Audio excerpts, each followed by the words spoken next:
Women, know your worth. Men, understand a woman's worth. One thing I've seen, right, is a lot of people in relationships or marriages and it's like a situation where it's 70-30 and the man is 30% and the woman is 70. A woman needs a lot of emotional support. And a lot of you men could learn from the woman you're with, or maybe your sister, mom, niece, anybody.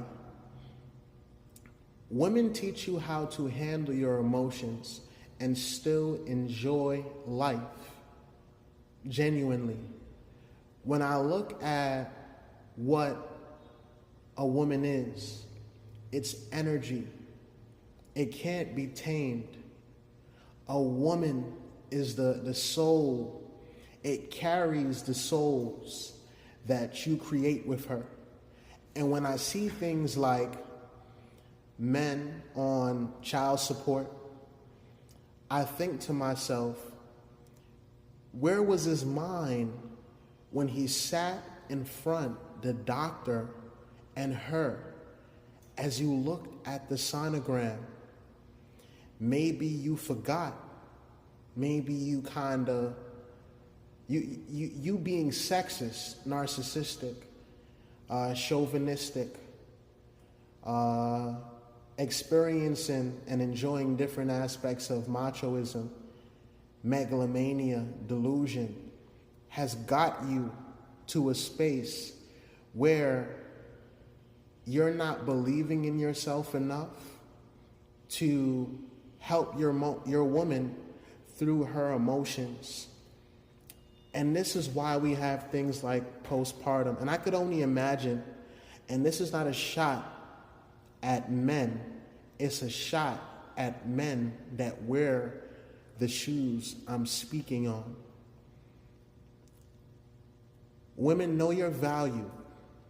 Understand who you are as a genuine, loving person. Don't give up the cookies to everybody looking to buy it or even looking to put it on layaway. Find value in yourself. Every woman goes through their whole phase. As you can see, Drea has said, it can be deleted. And I believe what Drea is saying is true. I've seen someone say, a woman that is trying to be better, the last stage of her being a hoe or going through her whole phase is finding religion. And I'll tell you this, women are looking for structure. They're looking for structure and stability, and I can't knock them for being fooled or fooling themselves in relevance to different encounters with men that last a long time, and they may not learn, or the man may not learn, or the man may not teach. Maybe his intent is to just grab aspects of what he's visualizing in relevance to the cookies. They call it limerence, where you create this idea of, you start romanticizing someone that you haven't even took time to speak to, listen to, communicate with. Women are so amazing, and that's what this video is about. It's about giving women their flowers. I didn't need Kamala Harris to become president for me to understand that women do incredible fucking things. Men are dope, but who's a man without a beautiful woman giving him life and carrying him for 9 months? I think that we need to start reading more. Books like The Ways of a Superior Man. Start getting a handle on who you are. I notice a lot of men crave money. They're even using sex to cope. if you're that man, don't be that wholeheartedly. Try to find yourself. Understand, look, I've been with my lady for 14 years. And I've been through ups and downs, domestic aspects of narcissism from both parts. But I need you to remember something. You attract what you're on. It's called mental telepathy. The same way you guys get together and you judge the woman in your life that you go home and sleep with, you never take time to build an understanding where you look at yourself and see the reflection.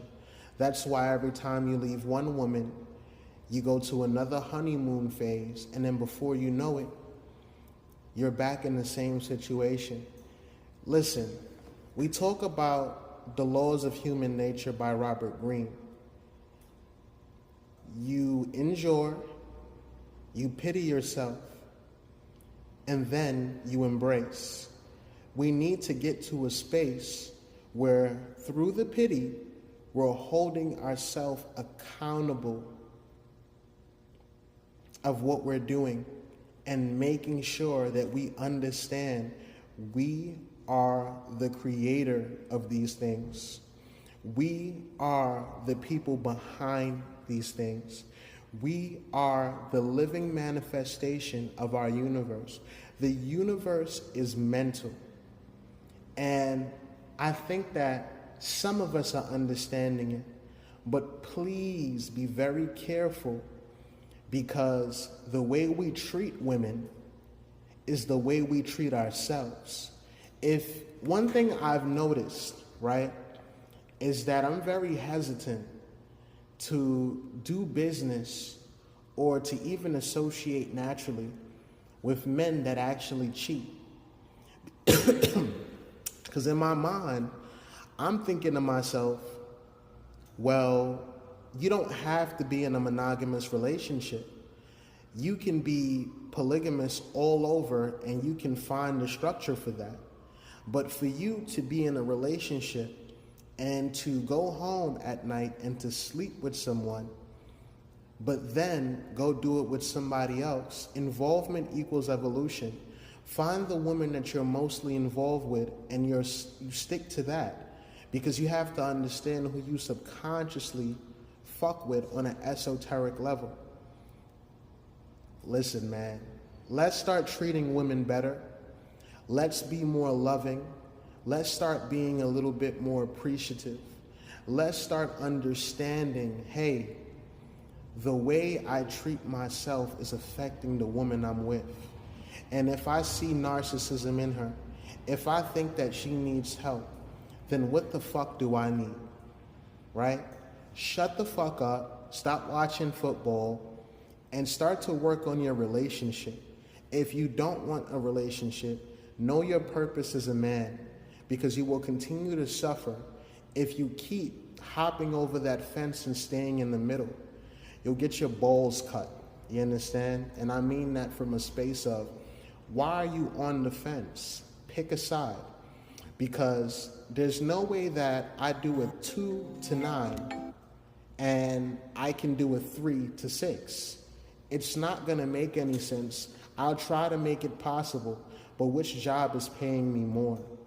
Which one needs my time? Let's start to do things with purpose, okay? Imagine if football players had no goal. You would never watch them.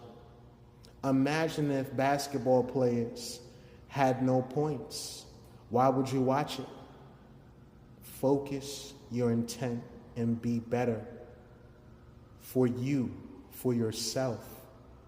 Create a family, it's primal. It's the only thing keeping us together. Love, peace, this is what's keeping us. Yeah, you know, when I look at certain situations, when it comes to what women put up with or what they allow, because, you know, a lot of men, right, we focus on the double standard. And I ask myself, and I've done this before, Is the double standard more important than you actually creating a family and trying to be better and trying to break generational curses? What does the double standard have to do with that? That's my idea with that. It's like, she does this, but I can't do that. It's the focus. The mind can't process negative. If you don't believe me, don't think about an elephant. My thing is this. We're at a space in life, or maybe you're not. If you're not, good for you. But if you are, and you're ready to start looking at the way you narcissists, start looking at the way the delusional grandeur plays a big part in your relationship. Start looking at the way your relationship with your mom affects the love you have for your wife or your girlfriend.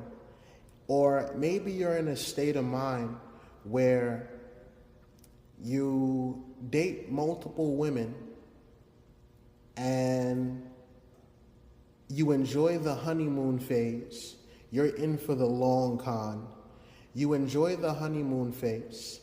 You would obtain the cuchita, and now you feel like you're on top of the world. A lot of men are using women as trophies. If you're at a space where that's where you are, what do you tell your son? What do you tell your daughter, like energetically? Because you know kids learn through osmosis.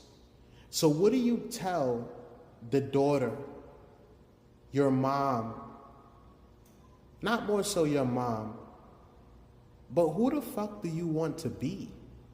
When do we kind of settle down and realize, hey, listen, it's about time I change my actions, and whatever happened between me and my mother, I have to heal through that so I can actually create a perfect relationship. I've noticed that even taking time to understand, because some of us have single moms. Single moms are what raised us. And shout outs to my mom for doing an amazing job. One thing that I really didn't go through the idea of forgiveness with my mom, but I did. So I kind of understood that I now support myself financially. And as our relationship with my beautiful lady, beautiful baby on the way, and my beautiful dog, as our relationship with my woman, my best friend, I was so focused on what was going on with me and her and me internally that I didn't really have time to focus on past things my mom did to me. Listen, I've spoke to my mom about, feeling abused, things like that. But we've had beautiful conversations, and she's given me her perspective of things. And I think a lot of men are scared to have these conversations because they're scared to be vulnerable. And with being scared to be vulnerable, they're also a little afraid of acceptance. There's a lot of people that enjoy pity parties. Diddy, he likes to pity party. But it's the idea of, when do we stop blaming everybody? And they call this the persecution complex. When everything is not fair and you don't want to forgive and accept. You see, this is what creates generational curses. How are you going to raise your kid from a space of belief in oneself when you're still holding on to ideas from a different time period? You have to unpack. And this is why I do things like Emotions Made Easy. Why? Nobody's unpacking. Everybody's trauma bonding. You're attracting people that enjoy trauma. And you start to realize Damn. Nothing's working. Love the women. Love the women that's in your life. Appreciate yourself first. I think to love a woman naturally, you have to learn to love yourself. That's when you'll find value in who you are as a man. The double standard may not be as big as it was before, but double standards don't create families. And if it does, you'll be constantly at odds with your significant other. And that's not the goal. When you talk about Ohana, that Stitch version of family, a man is supposed to genuinely be attracted to purpose, and purpose that benefits aspects of who he is as a man. These theories of, oh, I got this, I got that, I know how to have sex, I got a big dick, bop, bop, bop. Listen, man, start focusing on who you are as a person and who you are as a spirit. You understand what I mean? All these things are subjective. You have to understand that if that's your focus, you're losing yourself. You have to understand that you need to be okay mentally. You need to be consistently working on yourself, self-educating yourself, so you can be a better man for you. Every man wants a family. Every man wants a beautiful woman. And you get these motherfuckers talking about the one that got away. Hey, listen, what'd you do in the relationship? How long was your relationship and what part did you play in it? A lot of men can't really sit down and have those conversations because they're so caught up on demonizing the woman, blaming the woman for this, for that, etc. Listen, enough blame. Can do that all day, and I sympathize with you. But at what point do you actually start to understand who you are as a person and understand that this woman has been with you through everything? This woman has taken her time and her energy to support your aspect of purpose, your aspect of knowing yourself. Even when you fell on your ass, this woman was still here. And yes, she might have did it with an attitude. But when you start to learn how to be vulnerable, you'll learn what's genuinely attitude from what's not. A lot of men don't really have emotional intelligence or emotional awareness. Careful observation is complete awareness. And we're so caught up on assuming what is based on our trauma that we can't really see what's going on. Wipe the illusions away. Take some time for you. And my spirit told me to do this video because I think it needs to be said. Who are we living for? Who are we as men? Who are we as people? Where's your integrity? Who are you trying to be? Who are you consciously? Did your son become an aspect of you that you don't like? You got some learning to do, and so do I. It never stops. The more knowledge you gain is the more ignorant you get. Men are not ruined by things. They're ruined by their perception of it. Let's do better as a team. Let's do better as a whole. And to those of you that don't want better, that's your path. You know, polarity exists. You don't want better now, but someday you will. And I hope you can magically summon that. Everything always works out. Life happens for you, not to you. Yeah.